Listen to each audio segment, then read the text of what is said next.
భగవతే వాసుదేవాయ. శ్రీ ఉపాధ్యాయుల వెంకటేశ్వర్లు గారి వచన భగవద్గీత గీతా మహాత్మ్యం. నమస్తే గణనాథాయ గణానాం పతయే నమః.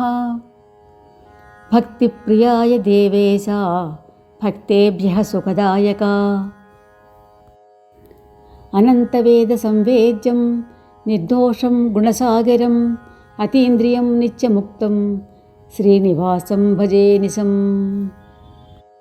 వసుదేవసుతం దేవం కంసచాణూరమర్దనం దేవకీ పరమానందం కృష్ణం వందే జగద్గురుం. వందే నవఘనశ్యామం పీతకౌసేయవాససం సానందం సుందరం శుద్ధం శ్రీకృష్ణం ప్రకృతేః పరం. నమోస్తుతే వ్యాస విశాలబుద్ధే పుల్లారవిందాయతపత్రనేత్ర ఏన త్వయా భారతతైలపూర్ణః ప్రజ్వాలితో జ్ఞానమయః ప్రదీపః. ఓం పార్థాయ ప్రతిబోధితాం భగవతా నారాయణేన స్వయం వ్యాసేన గదితాం పురాణమునినా మధ్యే మహాభారతం. అద్వైతామృతవర్షిణీం భగవతీమష్టాదశాధ్యాయినీం అంబ త్వామనుసందధామి భగవద్గీతే భవద్వేషిణీం. ఓం నమో భగవతే వాసుదేవాయ. శ్రీమద్ భగవద్గీత ఆత్మ సంయమ యోగము. శ్రీ భగవానుడు చెప్తున్నాడు, కర్మఫలాన్ని ఆశ్రయించకుండా చేయవలసిన కర్మను చేసేవాడే సన్యాసి, యోగి అవుతాడు.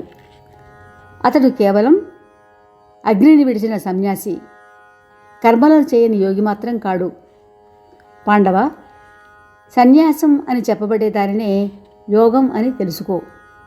ఎందుకంటే సంకల్పాలను సన్యసించనివాడు ఎవడూ కూడా యోగి కాలేడు. సమత్వ బుద్ధి రూపమైన కర్మయోగాన్ని అధిరోహించాలనే కోరిక కలిగిన మునికి నిష్కామభావంతో చేసే కర్మయే ఆ యోగానికి కారణమని, ఆ యోగాన్ని అధిరోహించిన వానికి సమస్త సంకల్పాలు విడిచిపెట్టడమే కారణమని చెప్పబడుతోంది. సర్వ సంకల్పాలను సన్యసించినవాడు ఎప్పుడు ఇంద్రియ సుఖాలలో కర్మలలో తగులుకొనడో అప్పుడే అతడు యోగారూఢుడు అని చెప్పబడతాడు. ఈ సంసార సాగరాన్ని నుండి తన్ను తాను ఉద్ధరించుకోవాలి. తన్ను తాను అధోగతికి నెట్టుకోకూడదు. తనకు తానే మిత్రుడు, తనకు తానే శత్రువు. ఆత్మ ద్వారా మనసును, ఇంద్రియములను, శరీరమును జయించిన వానికి ఆ ఆత్మయే బంధువగును.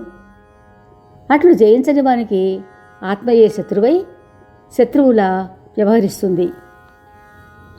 శీతోష్ణాలు, సుఖదుఖాలు, మానవమానాలు నశించిపోయిన జితాత్ముని మనసులో పరమాత్మ తప్ప ఇంకేదీ ఉండనే ఉండదు.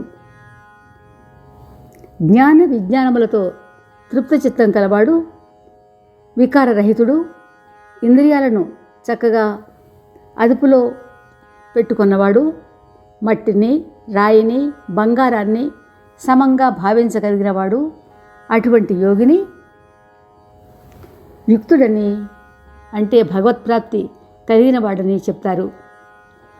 సుహృదులందు, మధ్యస్థులయందు, పగవారియందు, బంధువులయందు, సాధువులయందు, పాపులయందు కూడా సమాన భావం కలవాడు మిక్కిలి శ్రేష్ఠుడు.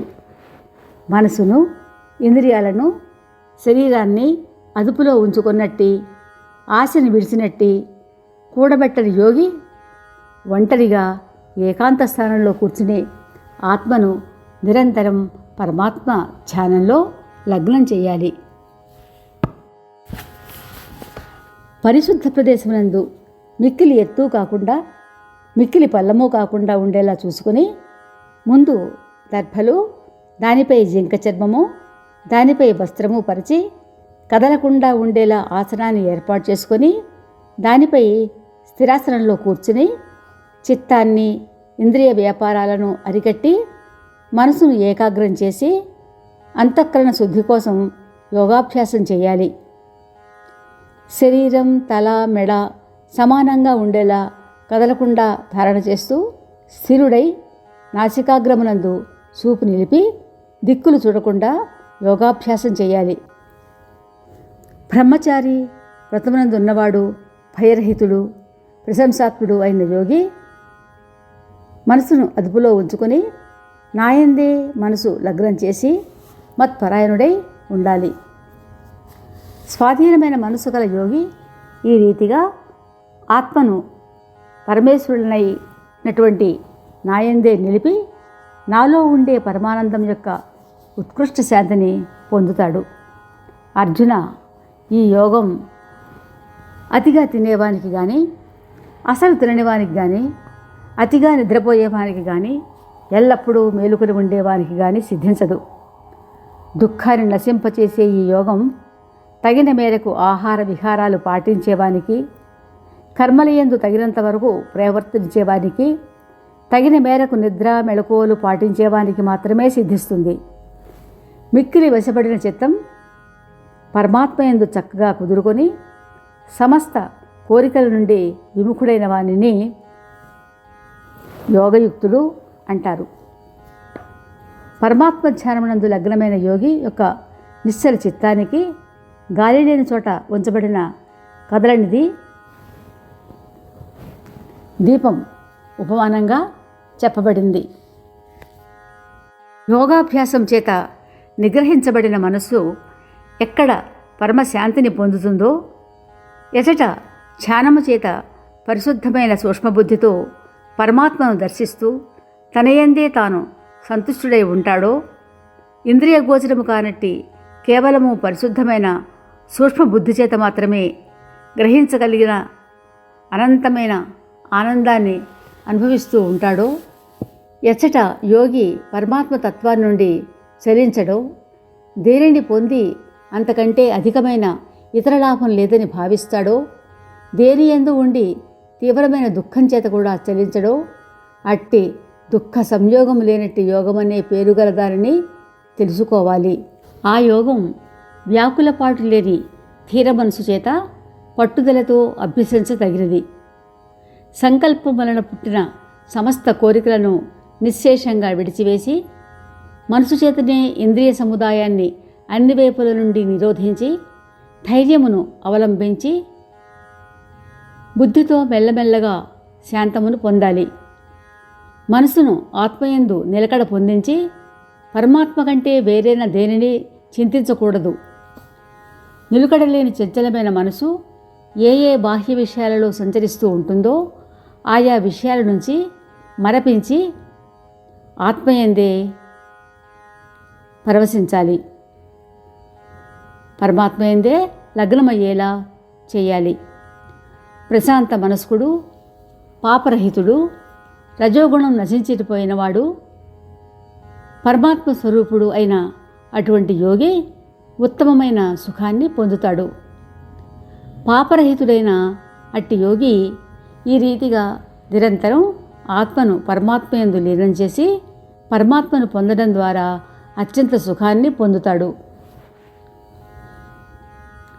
సర్వవ్యాపి అయి సమస్త ప్రాణులలోనూ ఏకత్వ సిద్ధిని పొందడం అనే యోగంతో కూడిన ఆత్మ కలవాడు, అందరి యందు సమభావం కలిగిన యోగి ప్రాణులన్నిటి యందును తనను, తన యందు అన్ని ప్రాణులను చూడగలడు. సమస్త ప్రాణులలోనూ ఆత్మరూపునిగా నన్ను దర్శించేవానికి, నాలో సమస్త ప్రాణులను దర్శించేవానికి నేను నశింపను, నాకు అతడు కూడా నశింపడు. ఏకత్వ భావంతో సమస్త ప్రాణులయందు ఆత్మరూపునిగా ఉన్న నన్ను సేవించేవాడు ఎన్నో రకాలుగా తిరుగుతూ ఉన్నప్పటికీ నాయందే ప్రవర్తిస్తూ ఉన్నవాడు అవుతాడు. తన వలనే సమస్త ప్రాణులను సమంగా చూడగలిగినవాడు. అర్జున, సుఖదుఖాలను కూడా అందరిలో సమంగా చూడగలిగినవాడు అయినటువంటి యోగి పరమోత్కృష్టుడని చెప్పబడుతున్నాడు. అర్జునుడు అడుగుతున్నాడు. మధుసూదన, నీవు చెప్పిన సమత్వయోగం యొక్క నిశ్చల స్థితిని మనశ్చాంచల్యం కారణంగా సరిగ్గా గ్రహించలేకపోయాను. కృష్ణ, ఈ మనస్సు అతి చంచలమైనది, ఇంద్రియాలను సంక్షుభితం చేసేది, బలవంతము దృఢము అయినది. ఇటువంటి దానిని నిగ్రహించడం వాయువును అదుపు చేయలేని రీతిగా అతి కష్టమని అనుకుంటున్నాను. శ్రీకృష్ణ భగవానుడు చెప్పసాగాడు. మహాబాహు, నిస్సందేహంగా మనస్సు చంచలమైనదే, అతి కష్టం మీద నిగ్రహించవలసినదే. అయినా కుంతీపుత్ర, అభ్యాసం చేత వైరాగ్యం చేత దానిని గ్రహించవచ్చును. మనస్సును నిగ్రహింపలేని వానికి యోగం ప్రాప్తించడం దుష్కరం. వశీకృత చిత్తుడై ప్రయత్నశీలుడై సాధన చేస్తే యోగాన్ని పొందగలడని నా అభిప్రాయము. అర్జునుడు మరలా అడుగుతున్నాడు. కృష్ణ, శ్రద్ధావంతులైనప్పటికీ మనోనిగ్రహం లేని కారణంగా అంతకాలమున యోగము నుండి చెలించిన మనసు గలవాడు యోగసిద్ధిని పొందలేకపోతే ఏ గతిని పొందుతాడు? మహాబాహు, భగవంతుని పొందే దిశలో మూఢుడైన ఆశ్రయరహితుడైన అట్టివాడు చెదిరిపోయిన మబ్బుల రెండు విధాలా నష్టపోడు కదా. ఈ నా సంశయాన్ని తీర్చగలిగిన వాడవు నీవే సుమా. వేరొకరు ఎవరూ ఈ సందేహాన్ని తీర్చలేరు. శ్రీకృష్ణ భగవానుడు సెలవిస్తున్నాడు. పార్థ, అట్టివానికి ఈ లోకంలో కానీ పరలోకంలో కానీ నాశం లేదు. ఎందుకంటే ఆత్మోద్ధరణ కోసం పాటుపడేవాడు ఎవడు దుర్గతిని పొందడు. అటువంటి యోగపురుషుడు పుణ్యాత్ముడు పొందే లోకాలను పొంది అక్కడ అనేక సంవత్సరాలు ఉన్నాక పవిత్రమైన నడవడికల శ్రీమంతుల ఇంట్లో జన్మిస్తాడు, లేదా జ్ఞానవంతులైన యోగుల కులంలోనే జన్మిస్తాడు. కానీ ఇటువంటి జన్మ లోకంలో చాలా అరుదు. అక్కడ అతడు పూర్వజన్మలో తాను పొందిన బుద్ధి సంయోగాన్ని, అనగా సమత్వ బుద్ధి యోగం యొక్క సంస్కారాలను అనాయాసంగా పొందగలుగుతాడు. అంతేకాదు కురునందన, దాని ప్రభావం వల్ల పరమాత్మ సాక్షాత్కార సిద్ధి కోసం మునుపటి కంటే కూడా ఎక్కువగా ప్రయత్నం చేస్తాడు. శ్రీమంతుల గృహంలో పుట్టిన యోగభ్రష్టుడు పరాధీనుడైనప్పటికీ పూర్వాభ్యాసం చేత నిస్సందేహంగా భగవంతుని వైపు ఆకర్షితుడవుతాడు.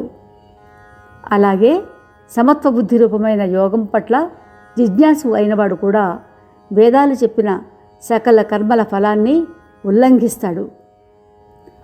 ప్రయత్నపూర్వకంగా అభ్యాసం చేసిన యోగి వెనుకటి అనేక జన్మల యందలి సంస్కార బలం చేత ఈ జన్మలోనే సిద్ధి పొంది సమస్త పాపాల నుండి ముక్తుడై వెంటనే పరమగతిని పొందుతాడు.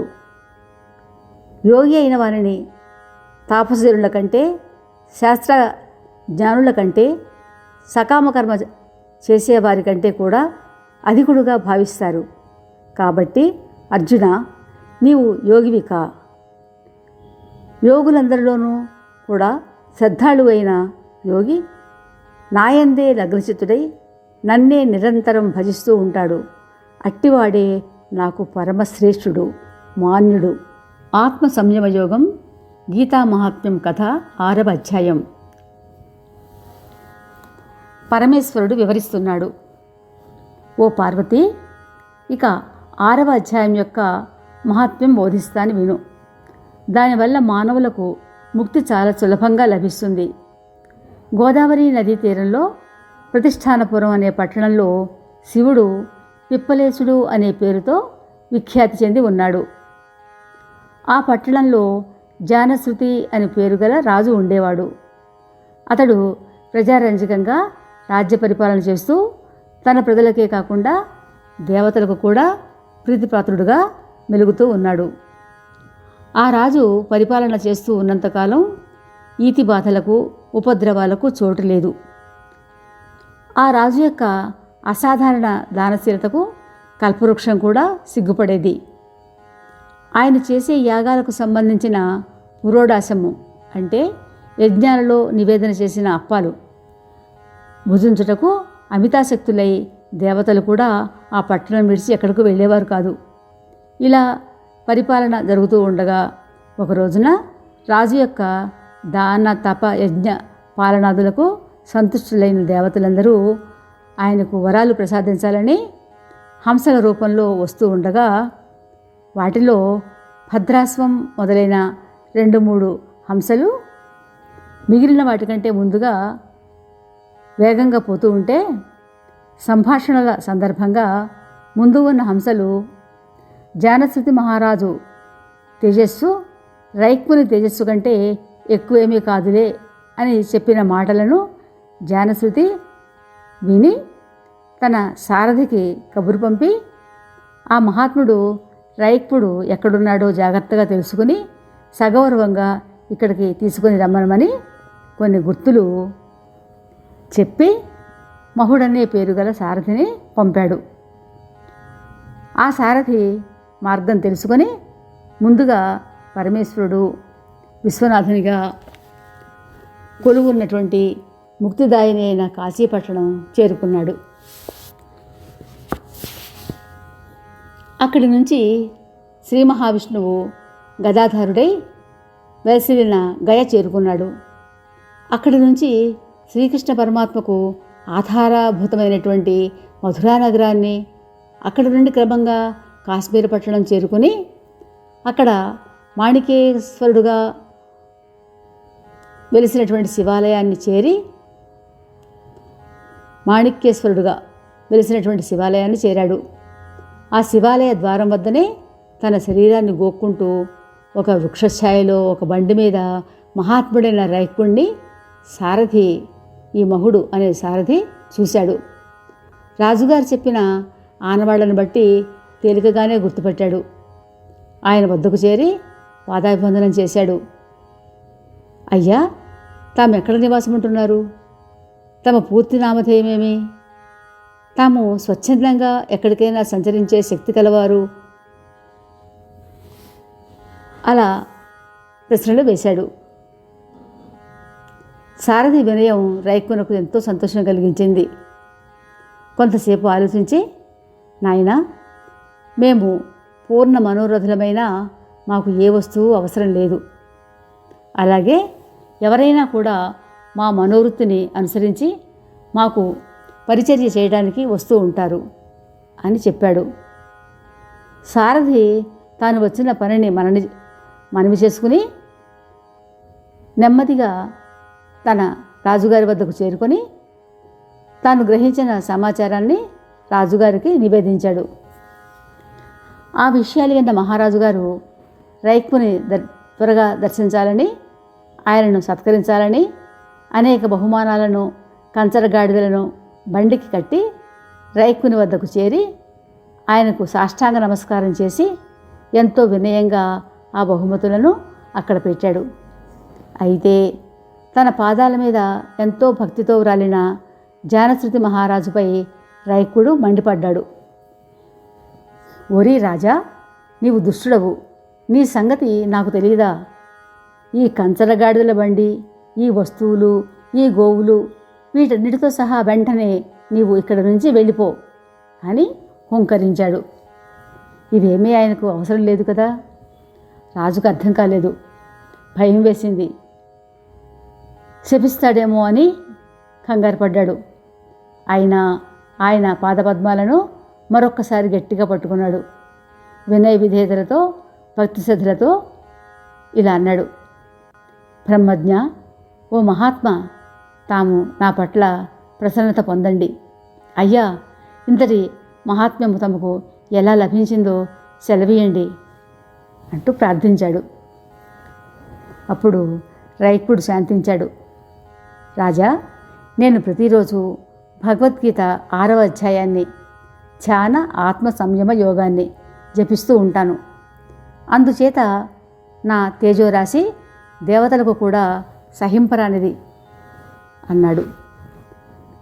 అనంతరం బుద్ధిశాలి అయిన జానశ్రుతి మహారాజు రైక్కుని వల్లనే ధ్యాన యోగాన్ని అభ్యాసం చేశాడు. అందువల్ల అతనికి మోక్షం కూడా లభించింది. రైక్కుడు మాణికేశ్వరుని సన్నిధి విడువగా మోక్షదాయకమైన భగవద్గీత ఆత్మ సంయమ యోగమును 6వ అధ్యాయాన్ని జపిస్తూ పరమానందం పొందసాగాడు. హంసరూపధారులై వరాలను ప్రసాదించడానికి వచ్చిన దేవతలందరూ ఈ సంఘటన చూసి విస్మితులై స్వర్గలోకానికి కదిలిపోయారు. ఎవడు సర్వదా భగవద్గీతలోని ఈ అధ్యాయాన్ని నియమపూర్వకంగా జపిస్తూ ఉంటాడో అతడు తప్పక విష్ణు స్వరూపాన్ని పొందుతాడు. ఇందులో ఇసుమంత సందేహం కూడా లేదు. ఇది భగవద్గీత షష్టాధ్యాయ మహాత్మ్యము. దీనిని విష్ణుమూర్తి లక్ష్మీదేవికి, పరమశివుడు పార్వతీదేవికి వివరించారు. గీత షష్టాధ్యాయ ఫలం మోక్షప్రాప్తి. ఇంతవరకు మన ఛానల్కి ఎవరైనా సబ్స్క్రైబ్ చేసుకోకపోతే ఇప్పుడే ఈ క్షణమే సబ్స్క్రైబ్ చేసుకుని ఆ పక్క నుండి బెల్ బటన్ మ్రోగించి మమ్మల్ని ప్రోత్సహిస్తారని మనస్ఫూర్తిగా కోరుకుంటూ సర్వేజన సుఖినో భవంతు, లోకా సమస్త సుఖినో భవంతు. ధన్యవాదాలు. స్వస్తి.